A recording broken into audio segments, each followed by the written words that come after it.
Yo guys, it's CFB. Welcome back to a brand new video. Welcome back to the channel today. Yes, we are here with some more transfer news. Obviously, there's been some more massive developments and massive news in general that's happened in and around the Chelsea space. So obviously I'm here with another video. Slightly a little bit earlier compared to the last couple of videos. I know I've got work later tonight, so I have to, fit everything in between. You know what I'm trying to say? So let's get straight into the video. Before we do get into it, please like, subscribe. Thank you for the support on the most recent videos.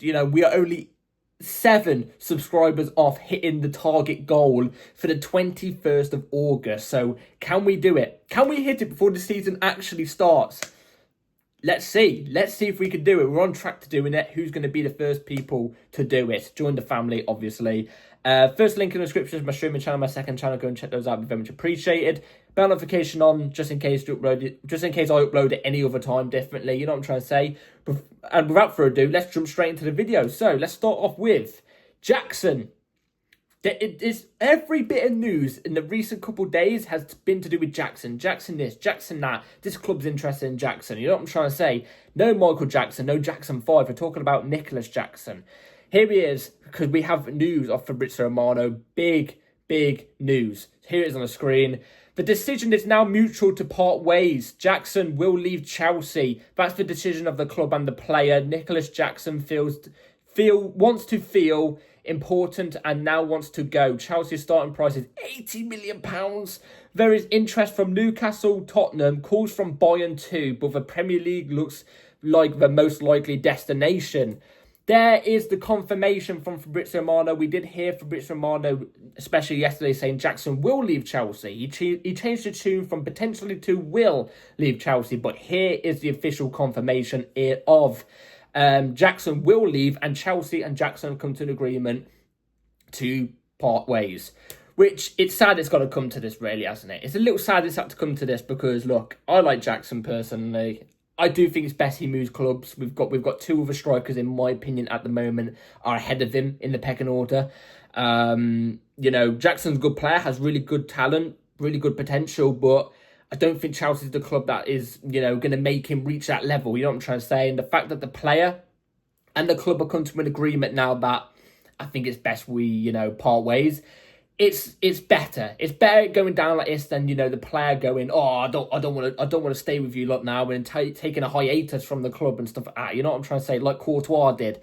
Or, the club just, getting rid of him, trying to push him out the door. You know what I'm trying to say? It's good that it's come to some sort of an agreement. It looked like it was going this way. Let's be real. For the past week, I've been feeling Jackson's going to leave Chelsea. I've been saying it on the channel for a while now. I've been saying I had a feeling Jackson was going to leave Chelsea. And it's unfortunate, like I said, it's had to come to it. But the team's been interested in him. Newcastle, I think, is the most likely destination. I think Newcastle is the most likely destination, especially with Benjamin Sesko now is a here we go as of this morning going to United. He is on his way to United as we speak. So Newcastle, the only target I think that they are after are 2 players. It's Wissa from Brentford and Jackson. And, I think for Newcastle, the way they play, I think Jackson suits them way more than what Wissa does, in my opinion. So I think it would be more understandable they go for Jackson. I've already gone through this, on my last video that came out yesterday. But 80 million, you heard it in my voice when I was speaking. 80 million, ooh, we will be lucky to get 80 million. And I've seen a lot of comments, and, I've understand some of the comments of people saying, Jackson for 60, 70 million is completely understandable, especially with other sales from other clubs happening and stuff like that. I completely understand it. I completely get it. And you know what? If football worked that way, I would agree with you. I'd be sitting here going, yeah, put him up to 80 million. But let's be real. I know there's other players that have left clubs for higher fees and are not on the same talent, in my opinion, and the same player at the moment as Jackson. Benjamin Sesko, for example, and he went for higher money, but I just don't see us getting 80 million for Jackson. 60 maybe at a push, but I think we should go for 55. You got to remember, we brought him in for 30. That's a £25 million profit we would be making there. And it would be good on the books, you know what I'm trying to say? So we could then go for Xavi Simons, for example. But 80 million is high water, and I don't think no team's going to go in for him for 80 million. If we somehow get 80 million for Jackson, I will be doing front flips and somersaults in this small room. You know what I'm trying to say? I will. Like, it will be craziness. But I think it's very unrealistic. We'll have to wait and see how it goes. Jackson is leaving Chelsea. Like I said, it's confirmed there. When it's going to happen, I'm not too sure, but it is going to happen in this window. I think it's something that's going to develop maybe in the next month, obviously, because the window shuts in the next month. But maybe in the next 2 weeks. There's not really long left of the window. Like I said, about a month. So it's something that's got to develop quick. Newcastle, I think, is the most likely destination. I hope he doesn't go to Tottenham. I don't want him going to Tottenham, if you know what I mean, just out of respect, you know what I'm trying to say. Bayern, I mean, Bundesliga would suit his game, you know what I'm trying to say. I don't want him to go to a Premier League side, but, you know, if it happens, it happens, but hope it's not Tottenham, like I said. Anyway, let's move on to Garnacho news, because we've got confirmation from Fabrizio Romano on the screen. I have been telling you for ages on this exclusive Garnacho bomber. Now Chelsea are in talks on price tag, expected to join Chelsea. David Ornstein also came out with news saying that the Garnacho to Chelsea deal is advancing and stuff like that. I've been saying it now, especially around the same time I've been saying it about Jackson for the past week or two. I've been saying prepare your panties, because, and not in a good way, by the way, because Garnacho is going to be a Chelsea player. It's going to happen. It's going to happen. If the deal's advancing, if we're talking about price tag for Garnacho to United, it's going to happen. United want him gone. Garnacho wants out of United. Chelsea, and you know, it's Paul Winstanley, by the way, who's driving this deal. Paul Poo Stanley. I'm still standing on that, but he's the one who wants Garnacho. Garnacho really wants Chelsea. He's desperately waiting for Chelsea, apparently. We're talking price tag with United. I've heard United want 50 million. I wouldn't go near him with a barge pole for 50 million. I'm looking around. I still think loan plus an option, a Sancho type deal that we had with United last year. I think that is a fair deal. I think it's a very fair deal, especially with the type of player we could potentially be getting. You know what I'm trying to say in terms of the attitude and stuff like that. You know, let's just say he has let's say we sign him on a permanent and he has bad attitude for the whole year. We're stuck with him for another 6-7 years, aren't we? Let's go with a loan. Let's see how he acts. You know what I'm trying to say? Let's see how he acts.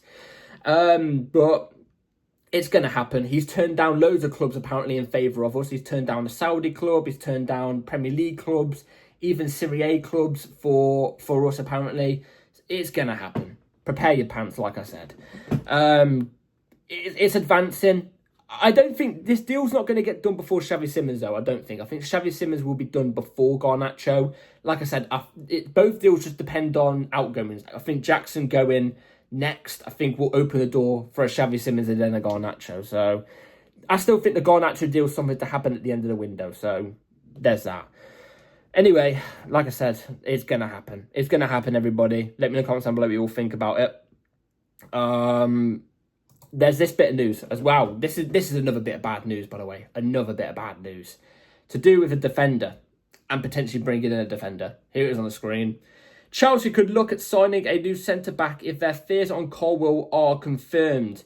The defender was sent for a scan last night. Injury not result of a challenge. So it looks like, obviously, since we've been back training for pre-season, it looks like Colwill has unfortunately caught an injury. Could potentially be a bad injury. Nothing's officially came out on how bad the injury actually is, because obviously he's got to have scans and stuff. But he's got an injury. And by the way it sounds, by the way they're sounding it, it sounds bad. It sounds bad. The way I would look at it is this. If Colwill's got an injury, right, that is going to take him out for longer than 2 months, in my opinion. So you're looking late October, comeback or something. Then I could understand you going for a defender, okay? I could understand you going for a defender in the market, because on that left-hand side, we'll only have Badia Shield. But then again, if it's only an injury that's going to take him out until latest end of September, maybe not even end of September, maybe mid-September, so just over a month, then is there any point of us going for another defender? Is there any point, you know what I'm trying to say? And if we do go for defender, right, despite how long Colwill's out for, are we just bringing in a defender on loan, or will we be permanently signing a defender? Because if we permanently sign a defender and Colwill's not going to be out for that long, I don't think it's going to be an injury like an ACL that's going to take him out until like the end of this coming season or something. I don't think it's going to be anything like that. I think he'll definitely be back for November, I reckon. I don't think it's going to be that serious. It sounds serious, but not that serious. You know what I'm trying to say? But, like, should we really go for a permanent defender? Or are we going to go for a loan? Is there any players out there that are good enough to come into Chelsea Football Club to be a loan player and a starter? Because I wouldn't really trust Baddy Shields as a starter. You know what I'm trying to say? I don't know. But then again, you've got the thing of, you know, we've got 3 right centre-backs at the moment, 1 left centre-back. Maybe we could just turn one of the right centre-backs to a left centre-back just for a little bit of time. I'm not too sure. I don't think we go back in for a defender. You've also got Garnacho, who can play left centre-back. So there's that as well. I don't think we go for a defender. I think it makes complete sense if we don't go for a defender, unless Colwell's literally out until the back end of the season. That I can then understand. But I personally don't see us going in for another centre-back. If we do go in for another centre-back, you all know right here, right now, who I would be demanding. And it's not going to happen in a million years. Bastoni. I would love Bastoni. If I saw a Bastoni link from some decent source, mate, I'm getting excited. But it's not going to happen. But Colwell being out injured, it's so unfortunate because I've been a big critic of Levi Colwell. I like Levi Colwell, proper, you know, I won't say proper Chelsea, but came through the Chelsea Academy, you know what I mean? Like a good player. He's not been great up until the back end of last season, and then the Club World Cup. But he's now started to kick on and stuff like that. He's starting to speak Chelsea leadership words, and I like it. And then after all that, he gets slammed with an injury before the season even starts. I'm gutted for him. I really am, and I hope it's not a bad injury. So we'll have to wait and see how that develops. I personally don't think we go in for a defender, but let me know in the comments down below if you think we will, and who would you want as a left-sided centre-back. I've got hair on me. Anyway, let's move on to the last bit of news. This isn't really news, it's just something I want to talk about. The Ballon d'Or things have come out. I thought this usually come out about January, February time, but it's not. It's happened right now. So, nominees for Coach of the Year, Enzo Maresca has been nominated. It's right here on the screen for you, right here. Enzo Maresca has been nominated for Coach of the Year. You know what I'm trying to say? Fair play to Enzo Maresca, first season as Chelsea manager. Totally deserved to be a nominee for Coach of the Year, in my opinion. Totally deserved. And not just that.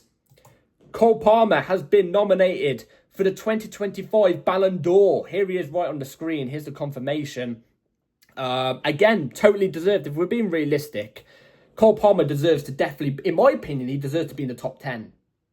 That's no doubt about it. I'm not saying win it, because he did have about 2 or 3 months off, even though then he's still putting decent performances. But that, you know, he's definitely in top 10, no doubt about it. He's the best 10 in the world, in my opinion, and that's no bias. You know what I'm trying to say? No bias. Not just that, but there's I haven't got it up on the screen, but there's 2 other things as well. There's Chelsea have been nominated for Club of the Year award as well, so we could potentially win Club of the Year. I think we personally deserve Club of the Year. I mean, we won the Club World Cup, so we're literally the top club in the world right now for the next 4 years. So I think it's understandable. Not just that, we did a double, we got top 4. I think it's understandable if we win Club of the Year. But I wouldn't argue against PSG or something like that, wouldn't it? So I can understand that. But definitely top 2 without a doubt. And Esteval got nominated for an award as well. I think it's Young Talent of the World or something. Something along those lines, like the Copper Award. I'm not too sure. He got revealed for that as well. So, look, we've been nominated for quite a lot of things. Obviously, the women have also been nominated for things, for Club of the Year, you know, players in the 2025 Ballon d'Or as well. So, congratulations to them as well. So, it's good. It seems like we've had a good year on UEFA's books. I like to see that. Chelsea back there, back at the cream of the creme, back competing for the awards. I like that. So, yeah, just wanted to give that a quick mention. I also want to quickly mention the fact that Esteval has got a kit number 41. Jarahato's got a kit number as well, number 21, which I think for a defender is a bit weird for me, but that's just me. And then Gittins has got a kit number. He's been confirmed number 11, so he takes Madueke's number. Gittins suits number 11, in my opinion. So, yeah. That is it for today's video, guys. Hopefully you've all enjoyed. Let me know in the comments down below what you all think about the news delivered today. Very intrigued to know. I'm always listening, responding to comments down below. And yeah, take care, everybody. See you on the next video. And like, subscribe, bell notification on. Take care. Peace.